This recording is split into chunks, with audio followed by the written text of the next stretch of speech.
2024 का लोकसभा चुनाव बीत गया, परिणाम आ चुके, बीजेपी की सरकार बन गई, लेकिन बीजेपी के बारे में ये कहा गया कि यूपी में उसकी बड़ी हार हुई। दरअसल अच्छी खासी सीटों के बाद आधे में वो सिमट जाना उसे बर्दाश्त नहीं हुआ। इसीलिए एक जांच कमेटी बनाई गई और स्पेशल कमेटी ने अब अपनी रिपोर्ट सौंप दी है, जिसमें चौंकाने वाले खुलासे हुए हैं। दरअसल सबसे बड़ा सवाल यही था कि आखिर 2 बार से राज कर रहे मोदी के मैजिक के बीच में बीजेपी चुनाव कैसे हार गई। आखिर सवाल ये भी था कि कैसे बीजेपी को मतदाताओं ने इतनी बुरी तरह से निराश कर दिया।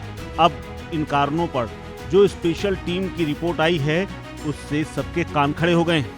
रिपोर्ट में ये पता चला है कि ज्यादातर सीटों पर जो प्रत्याशी खड़े किए गए, उनके प्रति जनता में नाराजगी थी। ज्यादातर प्रत्याशियों को रिपीट किया गया, इसीलिए स्थानीय मतदाताओं ने उन्हें नकार दिया। टिकट ना बदलना मतदाताओं को पसंद नहीं आया, इसीलिए मतदान के दौरान जो बीजेपी के वोटर्स थे वो घर से ही नहीं निकले।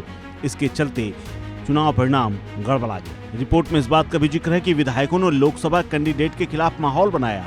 कई विधानसभाओं में विधायकों की निष्क्रियता भी सामने आई, जिससे पार्टी को नुकसान हुआ। ऐसे विधायकों का पार्टी में पूरा ब्यौरा अब तैयार किया जाएगा।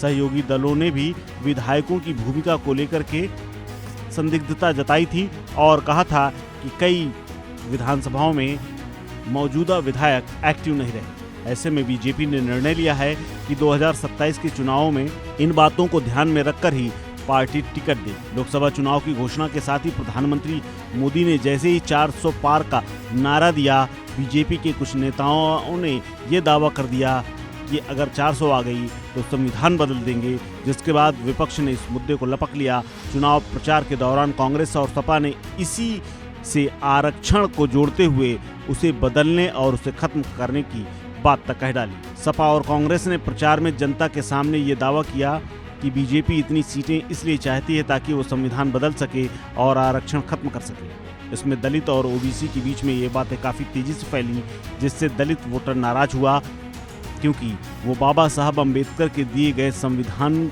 से किसी भी प्रकार की छेड़खानी अपराध मानते हैं, क्योंकि बाबा साहब अम्बेडकर को वो पूजते हैं।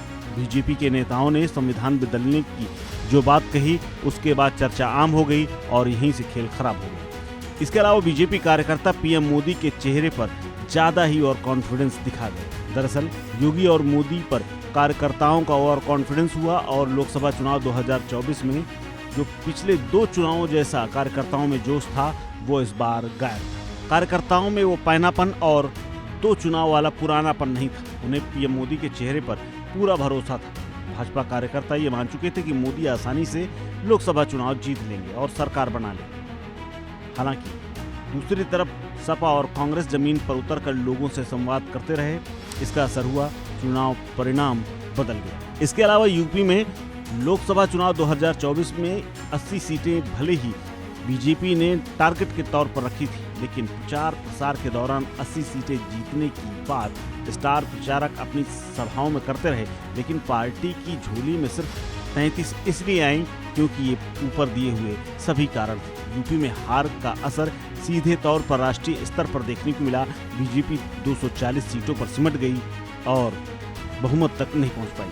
अब एनडीए के साथ मिलकर बीजेपी ने सरकार बनाई है। पीएम मोदी फिर से प्रधानमंत्री की शपथ ले चुके हैं और सरकार चला रहे हैं, लेकिन बीजेपी के वोट परसेंटेज में जो 8% की गिरावट आई है, उसका सबसे बड़ा कारण इन्हीं कारणों को माना जा रहा है। इसके अलावा अफसरशाही से लेकर के कार्यकर्ताओं के अपमान तक की बातें भी इस रिपोर्ट में दर्शाई गई हैं। हालांकि इस पर चर्चा विस्तार से बाद में होगी। इस खबर में फिलहाल इतना ही।